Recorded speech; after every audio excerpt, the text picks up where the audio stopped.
This is your instructor, Tiffany Casey, and we are back to complete the interactive story portion of our iAuthors workshop training. So we have created our cover. This is me with my red, white, and blue stripes, and this is the little indicator to let us know, the speaker, that I have created sound, audio to go along with that.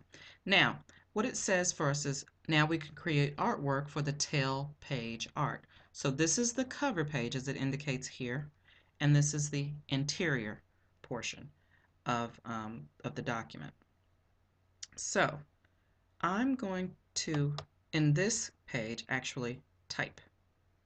So once I click on it, it'll bring up the art pad, and here's text, and I'm going to type in that too small, let's delete that. Let's go ahead and change the font size here. Drop down, let's make it a little bit bigger so we can really see it. And now.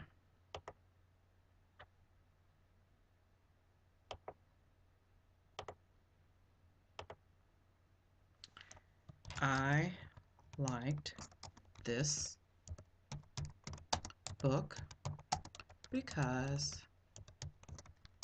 it, I'm going to return, was funny when she changed colors. Let's read. Now, if you notice, it will keep going and going and going off the screen. I want it to return, so you do have the hard return right there. It was funny when she changed colors. Having some sticky key issues. She changed colors in class. That's a simple sentence that a student might write. And then I'm going to say, by Tiffany Casey. And then all I have to simply do, again, is what? Save. And you'll see a little load pop up over in the right screen real quick, and it's done.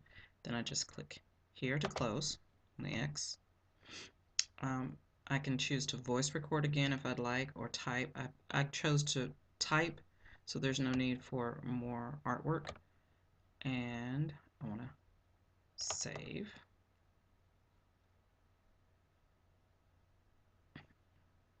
So as you see, as a standard, it gives you a cover and an interior page, just like this. So I'm going to click on the cover. And let's see if it'll allow me to make a change to the cover. I want to put the title of the book on the cover. Let's scroll down. And we have the draw pad. There's the art pad. And yes, we can do that. So now we can go back and fix or modify and change. So we're going to increase the font size, not too big, 14. A bad case of the stripes.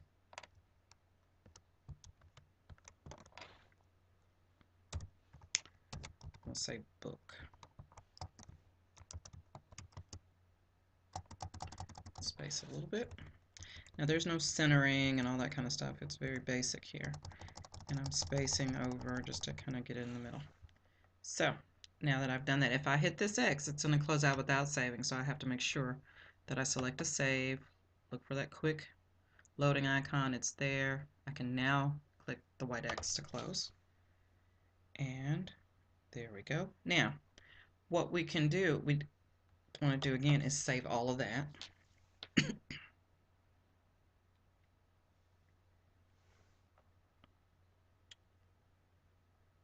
If I were to choose to type my characters here, as you see it has a character count. There can be no more than 436. You can type here.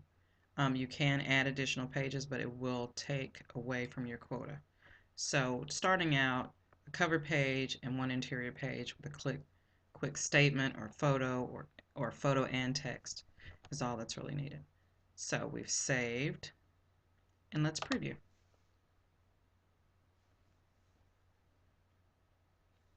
And here we go. Play.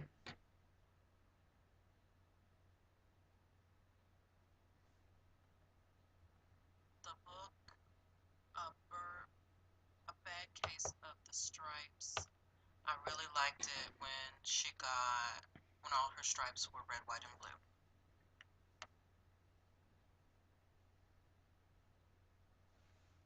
And there we have it. We can press stop. It will close this. Scroll up so we can close this. Another little white X, close it out. Now, scroll down all the way. Okay, we have done everything that we need to do for this page. We've saved the document. Now, let's go to the address book.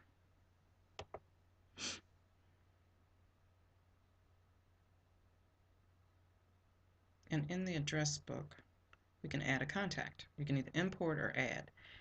Importing is fine if you have all of them. They have to be that .csv. Those are the only kind of files. Or you can manually add a contact. If you have all your parents listed electronically and you have that type of file, by all means upload that way. So I'm going to send myself a copy of this. Tiffany. And I'm going to use my personal email, not my business email, so that it doesn't kick it back at all. And save. So now we have a contact in there. And I'm going to click on myself. If you need to delete, you just click delete checked. If you need to edit it, click on the edit key, on the edit icon. But there we go. So now let's go to my profile. This is where I could update and make any changes that I need, as well as, of course, upgrade to premium or cancel the account altogether and delete everything from their servers if I need to. Now we go to public tales. These are all the different tales that are out there for public consumption and review. Feel free to take a look at some of these. I really like this one, My Room and Trick and the Tiger. This is really cute about how penguins live. Really touching information from a young child. So let's go back to home.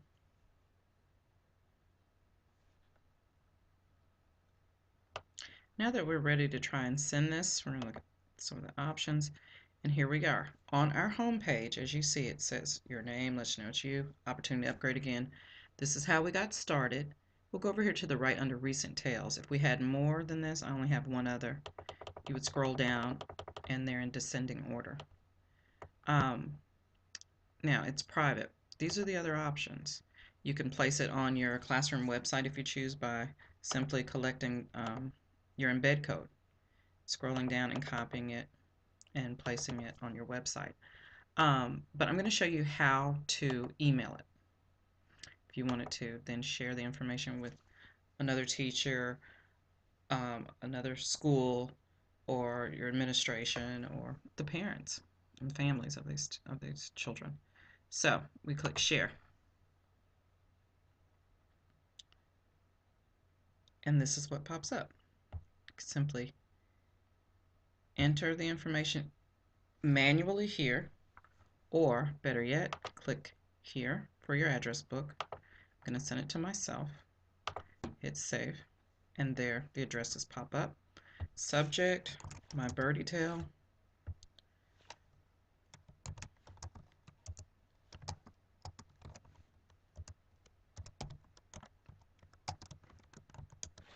And then any information that you would want to type to the parents to let them know more about the subject matter that you're discussing, or when the child did it, or some information you'd like to communicate. And then you would simply click on share. And thanks for sharing. Your tale has been sent. It is just that simple. So that's how you create a little birdie tale. Okay, now that you have seen the wonderful an easy way to create an interactive storybook to share your students' knowledge and for them to be able to demonstrate what they've learned about a story. You could easily create a lesson about beginning, middle, and end, and many other ways. But this is a wonderful way for them to demonstrate their knowledge, and you can use it as an opportunity to assess, just how much they learned and how much they're picking up and comprehending of the stories that are being shared with them. Now, what we want to do is a quick review. We've been on the website. You've figured out how to create, how quickly and easily it is to create a site, how to get into it, how to just simply press that green create button to get started. Create the artwork on the art pad, create the text either in the art pad or within the text block, saving each time. You have two pages, your cover and an inside page, and the opportunity to record for both. Record, draw, and text for both. Save it all, and you can send it all. You can share it with the families of the students or whomever um, this information should be shared with. Now, your take. I want you to go to the website and follow all of the steps to create your own little birdie tale based on the story that you selected from the prior video when you reviewed one of the three sites, the recommended resources sites. Once you're finished, I want you to share it with me at my corporate email address, which is located here for you. And this portion of the training should take you probably about 30-45 minutes to an hour to create. So I'm giving you an hour to create and then send me an email to share what you've learned. And remember, complete this first before you go on to the next video series as we are building upon our knowledge base. Thanks so much. See you in an hour.